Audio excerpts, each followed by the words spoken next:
Hello, I am Tara, the author of the Dining on a Dime Cookbook, and this is my mother, Jill, also the author of Dining on. We co-authored together.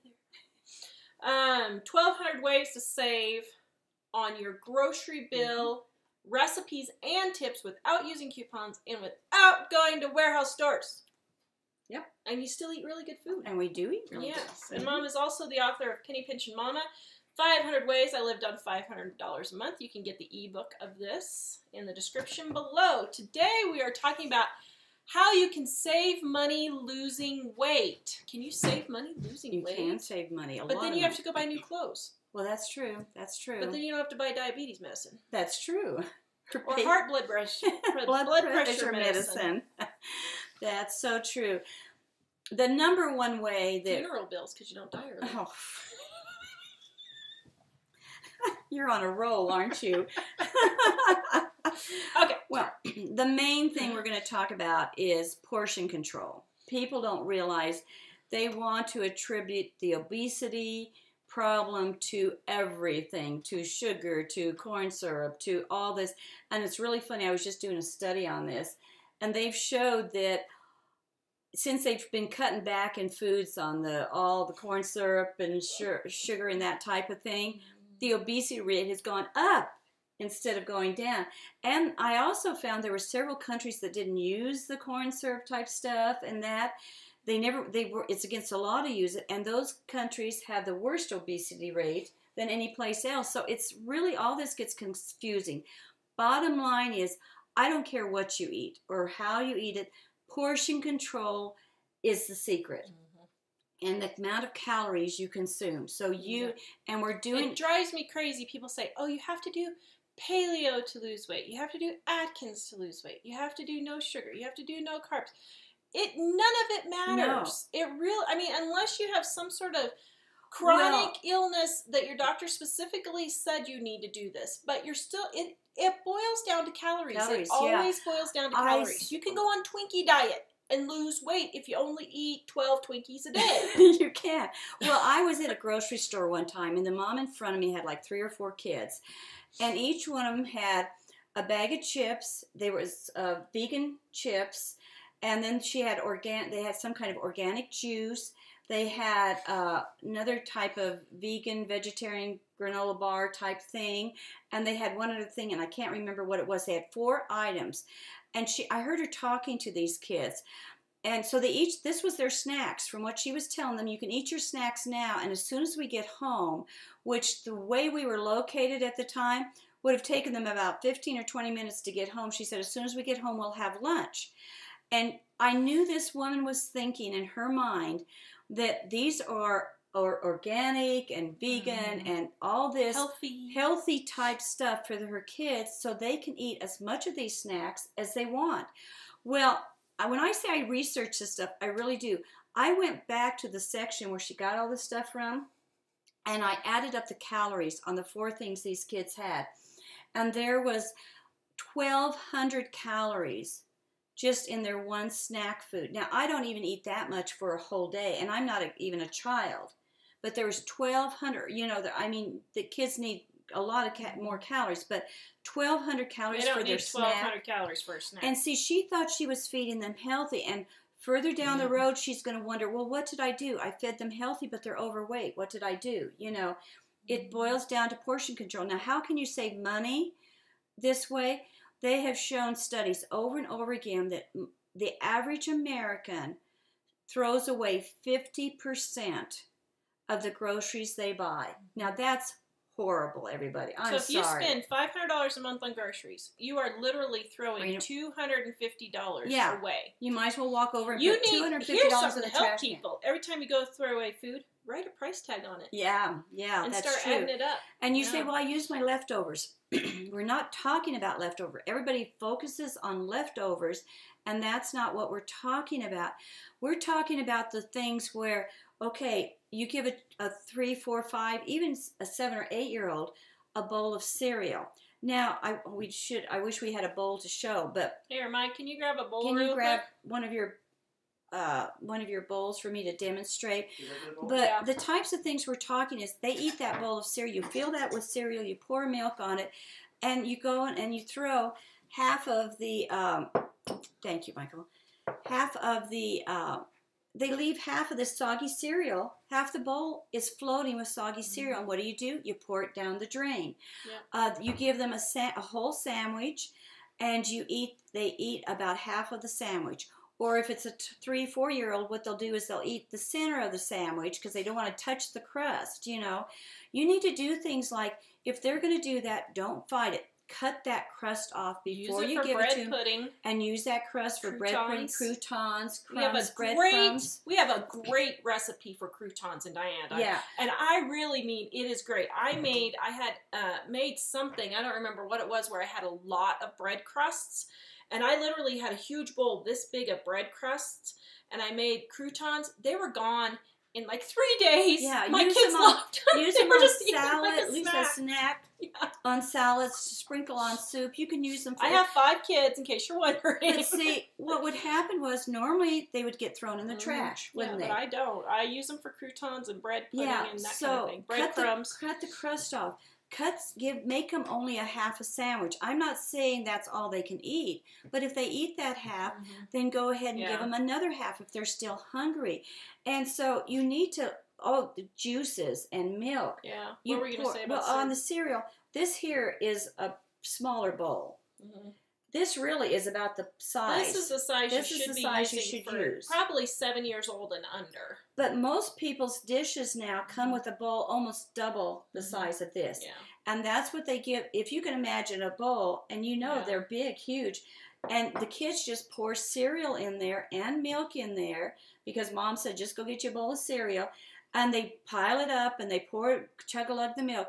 You've got to give them the smaller plates and the smaller bowls and let them use those, because visually they'll pour less in here. And one other little kind of side note on this. If your kids are getting their own cereal and milk and you have the great big gallon jugs and they're like 5 or 6 and they can't pour a gallon jug, stop buying milk in the gallon jugs then. It's not saving you money if the kids are dumping it all over the table. What I do for the grandkids and what I did for you guys is you can go ahead and get the gallon jugs, but I had a little tiny milk pitcher, a really small, that's lightweight for them to pour, and they loved it. They thought that was so cool. We just kept that in the fridge. It adds a little bit of class to your cereal? To your cereal.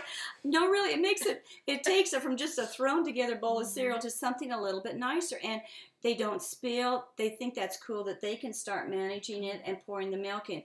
Drinks. So watch for all this stuff. As a matter of fact, I want you, as soon as you stop listening to this for the next week, I want you to watch after every meal how much you actually throw in the trash.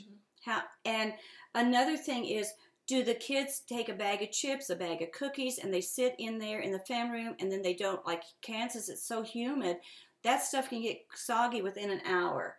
And that's how you lose money. Then you throw the chips away. So there's 50%. They'll eat a half a bag or something, throw the rest away. Another thing is drinks. Do you pour a full, big, huge glass? You only need get rid of those 32-ounce glasses you have in the cabinet and get small little glasses. Your toddler's sippy cup, only fill it half full. For little kids. Wait a minute. Toddlers, okay, let's go back to this for a second though. Oh dear. Toddlers do not need to be sucking on milk and juice all day long, guys. No. Period. My kids, as soon as they were a year old, we went from, I breastfed some and then I formula fed some others for medical reasons. But anyway, as soon as we were done with that stage of their life, it went straight to water. Straight to water. We did not. Then they would get their milk or whatever in with their cereal. Meal. In with their meal or My their kids snack. aren't allowed to just drink milk. Yeah, nonstop. I know, but that goes back to portion control. Yeah. See, you're giving them more. And even like with toddlers, I've used this example before, or 4 or 5-year-olds. If your kids, a lot of times your kids aren't picky eaters. You're just putting too much food on their plate, expecting them to eat more than they can eat. My 7-year-old, when I put meat on his plate for my 7-year-old, he gets this much to start every single time. If he wants more, he gets more, but he gets 3 tablespoons to start, and that's it. Yeah, like green beans, I will put 3 or 4 green beans on a 3-year-old's plate, and usually they gobble it right down. And another thing about the drink stuff too, only put little tiny, a small amount in their cups because it prevents spilling. If they knock the cup over, you're only spilling like 3 to 4 tablespoons instead of a whole big full cup. And you'll save on your grocery bill up to 50%. If you cut out milk, juice. I can see the daggers coming through the computer at me now. But those are all calories. Coffee, tea. How much coffee do you drink during a day? And we're not even counting Starbucks. Yeah. We're just counting at-home stuff. All the juices, all the smoothies, all that stuff. And learn your nutrients, because what you don't realize is 1 scoop of spaghetti sauce, 1/4 cup of spaghetti sauce, and that's not much, that's the size of an ice cream scoop, is a whole vegetable. But how many scoops do you put on a kid's pile of spaghetti? Yeah. You know, you pile it up, and they don't need all of that. The USDA recommends 12 ounces of milk per day for children under 4. 12 ounces. This right here is 8 ounces. So a small sippy cup is usually 6 ounces. So you only need 2 of those a day. But that's if you're not putting it in your milk, in your cereal. If they may be getting some in their cereal, or cheese, yogurt, that type of thing. So. Let's see. Where are we at? So how does this translate to you losing weight? Well, the thing is, because you're using smaller portions and less food to the kids and less high-calorie foods, having them drink more water, for you, then you're going to start losing the weight. And if you're an adult, stop making the 1,200-calorie smoothies. Those smoothies are packed with calories. The veggie chips, they're fried in oil a lot of times. Frozen yogurt has high calories. Amount of and don't give me this, well, there's more nutrition. It doesn't matter. No. And if you're not losing weight or whatever, that's fine. But we're talking about losing weight. And there are the same amount of calories in your veggie chips, in your smoothies, in your veggie burgers when you're making all these humongo burger things. People think because it's healthy, it has 0 calories, and that's why we're gaining weight. Another thing is start doing half of things to help for the portion control, and you would save money. When the kids and I, if we would go out rarely to get a hamburger, when they were younger, little kids, we didn't buy a whole big Happy Meal for them. We split a hamburger with them. So that saved us money, doing things like that. A popsicle, the popsicles come double. They don't as much now, but they used to come where you had 2 of them together. My brother and I always had to split one, and we would each get 1/2 of it. We would split half a piece of gum. No juice boxes at all. Period. If and or but. No. No. They're just I don't care if they're healthy, organic, total free of everything. It has calories. Also on snacking, for adults and kids, you do not have to eat the second you're hungry. Just because you're hungry doesn't mean you can't wait until you get home a half an hour from the store and eat your dinner then. Americans, we had some friends say, I cannot believe Americans never stop eating. Well, even when we had our Swedish exchange student, she was so shocked because she says when you go to the pharmacy in Sweden, it has medicine. She said, your pharmacies has candy and food and all this other stuff. Yeah. She said, to a movie. They just go to a movie, but we have candy and food. Yeah. And so you need to you don't have to eat all the time. And that's another thing. If you study the nutritional value and the calorie count and get that down pat, and you feed perfect nutrients to your family, they won't crave as much food. So. Okay, so we're going to run through a couple more to help lose weight and gain money. The smaller portions. Eat the smaller portions. Walk more. You don't need a membership to the gym. When I worked at one place, it was up 3 stories, 3 flights of stairs. I didn't walk. I didn't take the elevator down every time I had to take a message downstairs. I took the stairs down. When I go to a Walmart or wherever, I park halfway through the parking lot, so I have to walk. Yeah. People keep saying, oh, well, everybody says this. That's because it works. It works. You don't have to do these things. The problem is you're just not doing them consistently. Stop paying someone else to do your work. Do your yard work. Do your house. Do your house cleaning. If you just cleaned your house, you would lose weight. You really would. Yeah. Stop eating out so much. You get.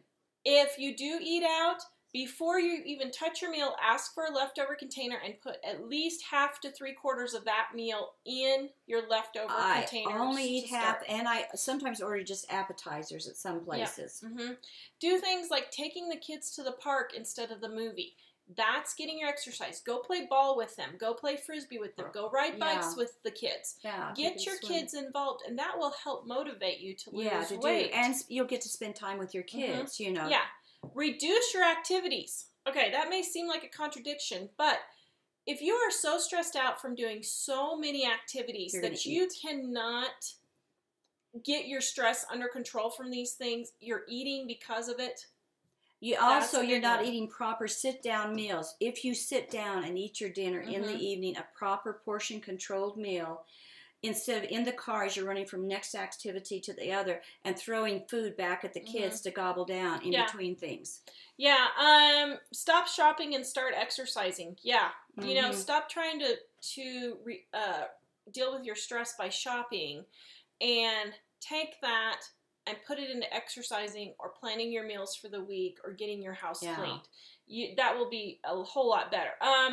Stop trying to impress people. And you're like, well, what does that have to do with losing weight? If you're fixing a 10-course spread for your kids' birthday parties, I look at some of these things I don't even like Pinterest anymore. I look at these things, and these people have 30 foods for an 8-year-old's birthday party. Yeah. We literally have cake and soda, and that's it. And we don't have soda all the time, so that's a treat for the kids. But I don't do that. No. And you're just feeding the fire. And the next thing is drive by the fast food places, Starbucks, all those places. Take a different route to work. You may have Put your visor over here as you're going by.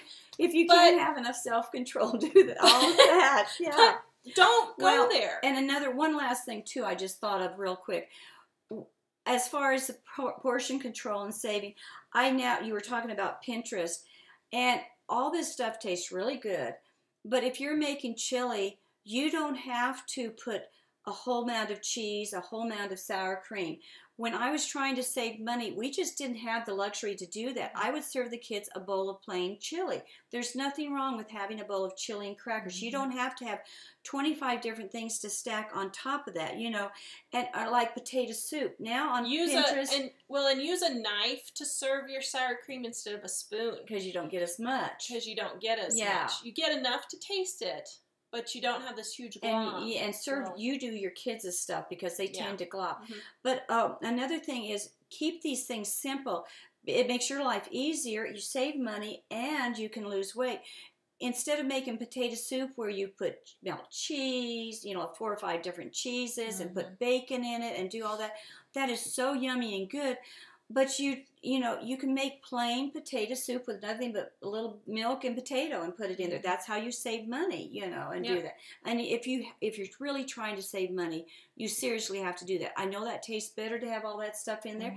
When you have the money and your weight's under control and you want to add a little bit, that's fine. But if you're serious about this is what you have to do. Yep.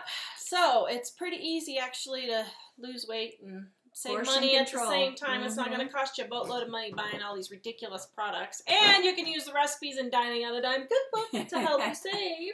Just cut back your portions. So, Dining on a Dime Cookbook, 1,200 ways to save on your grocery bill without using coupons. And Penny Pinchin' Mama is Mom's tips that she used to live on $500 a month with 2 teenagers. You can get all these in the description below. Happy New Year! And we'll see you next time. Bye-bye.